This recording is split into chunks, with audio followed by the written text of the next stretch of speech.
चाय वाला, एक चाय वाला, एक चाय वाला, एक चाय वाला, एक चाय वाला इस लोकतंत्र के अंदर एक वोट के अधिकार से सीधा चाय वाले से प्रधानमंत्री बन जाता है।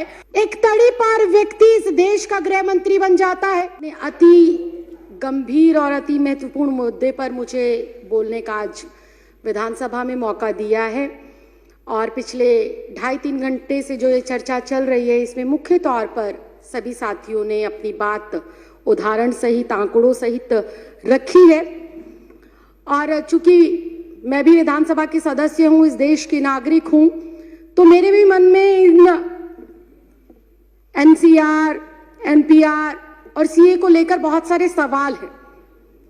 अध्यक्ष जी, जब मैं इसके बारे में पढ़ रही थी और जब अपने साथी सदस्यों को सुन रही थी तो मुझे ऐसा लग रहा था कि इस देश के अंदर इस समय एक ऐसी सरकार चल रही है जो बहुत कंफ्यूज है, जो बहुत अज्ञानी तरीके से, अनजान तरीके से, उसे पता ही नहीं है कि देश को किस ओर लेकर जाना है, देश के लिए क्या जरूरी है, देश के लिए कौन से मुद्दे महत्वपूर्ण हैं, देश के लिए कौन से कानून महत्वपूर्ण हैं।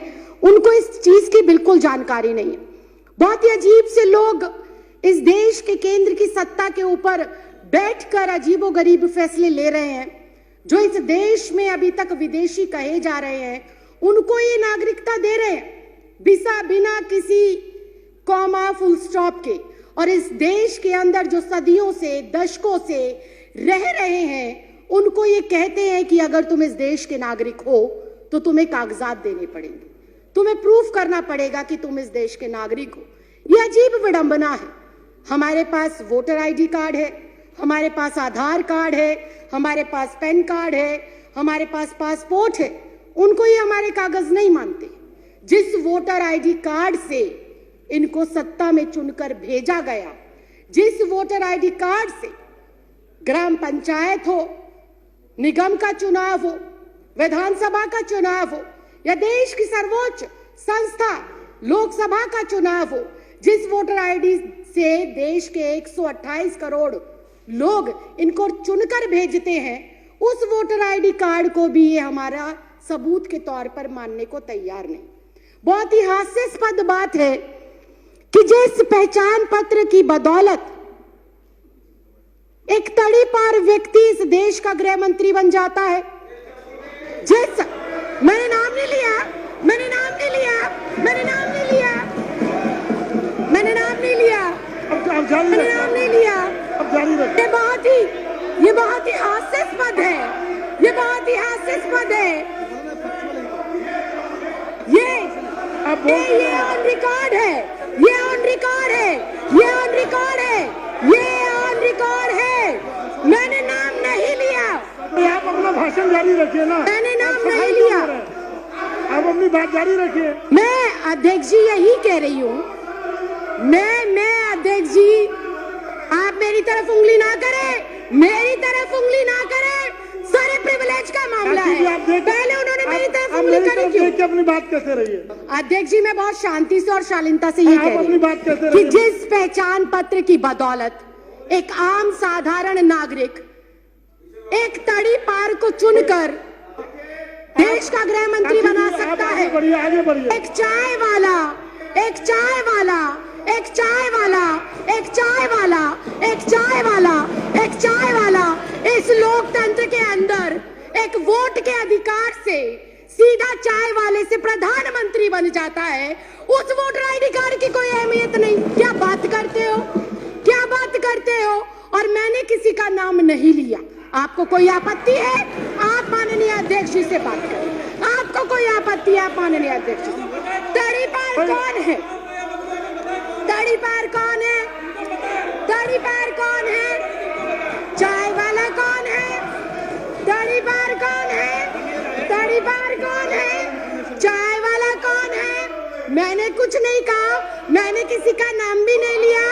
आप क्यों इतना आग बबूला हो रहे हैं? इतना आग बबूला क्यों हो रहे हैं? इतनी गर्माहट क्यों? इतनी गर्माहट क्यों? क्यों इतनी मिर्ची लग गई? क्यों इतनी मिर्ची लग गई? आपको इतनी दिक्कत क्या हो गई? आपको इतनी परेशानी क्या हो गई? मैंने तो किसी का नाम भी नहीं लिया। सफाई क्यों मैंने कर रहे हैं? किसी दल का नाम नहीं लिया, मैंने किसी व्यक्ति विशेष का नाम नहीं लिया।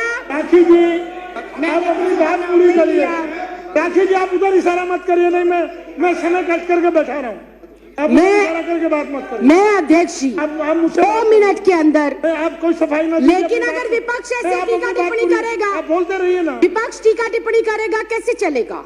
आप बोलते रहिए। अनुशासन नाम की चीज है, आप बोलते रहिए ना। आपको किसने अनुशासन नाम की चीज है, आप उन्हें अनुशासन इशारा सिखाइए। मत करिए प्लीज।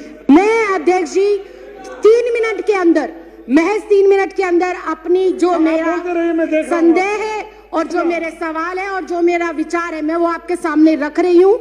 मैं अपने बातों को दोबारा रिपीट करती हूँ दोबारा रिपीट कि नहीं जब नहीं, एक मतदाता, राखी जी मैं दोबारा रिपीट करने की इजाजत नहीं दे रहा।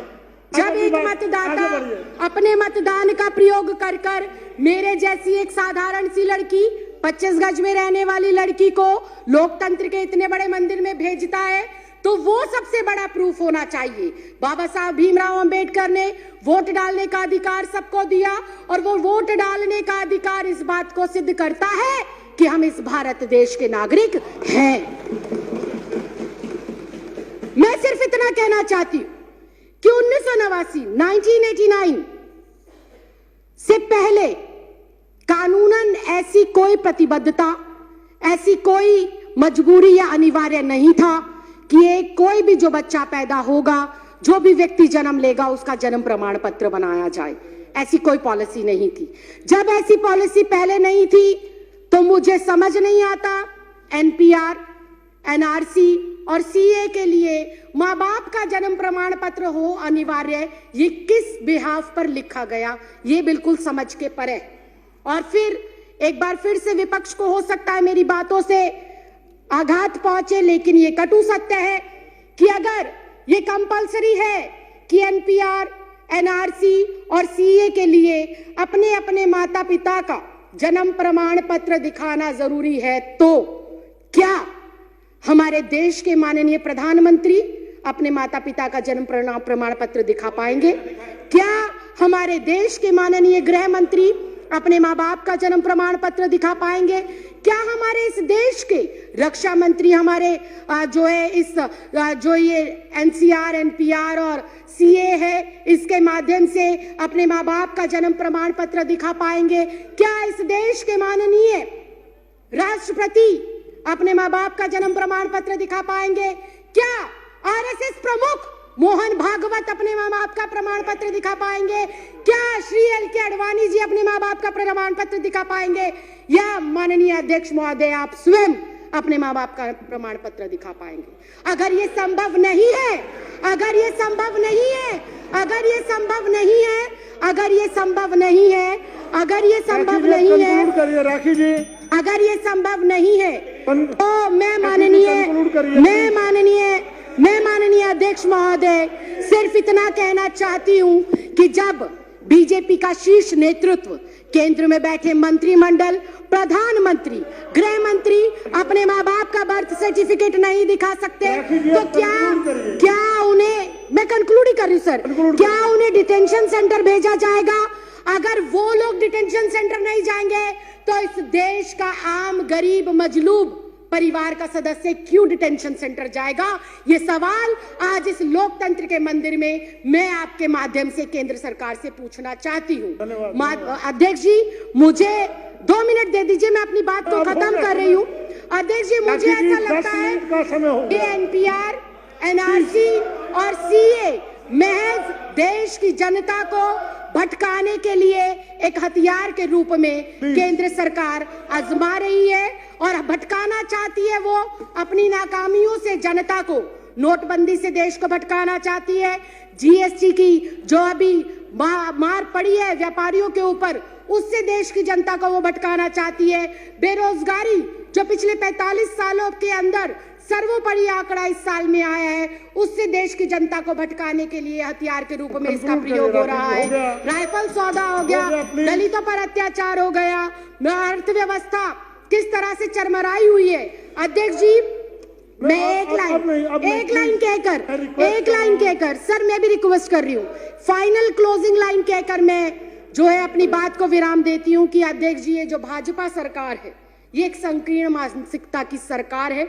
इस सरकार को जब से ये अस्तित्व में आई है, किसान सड़कों पर है, छात्र सड़कों पर है, महिला सड़कों पर है, पुरुष सड़कों पर है, दलित सड़कों पर है, वकील सड़कों पर है, डॉक्टर सड़कों पर है, इंजीनियर सड़कों पर है। ये सरकार नहीं, संविधान विरोधी लोग हैं और एनपीआर, सीए और एनआरसी को लाकर ये वोट के अधिकार को खत्म करना चाहते हैं और अपना एकाधिकार स्थापित कर कर लोगों को उनके अधिकारों से वंचित रखना चाहते हैं।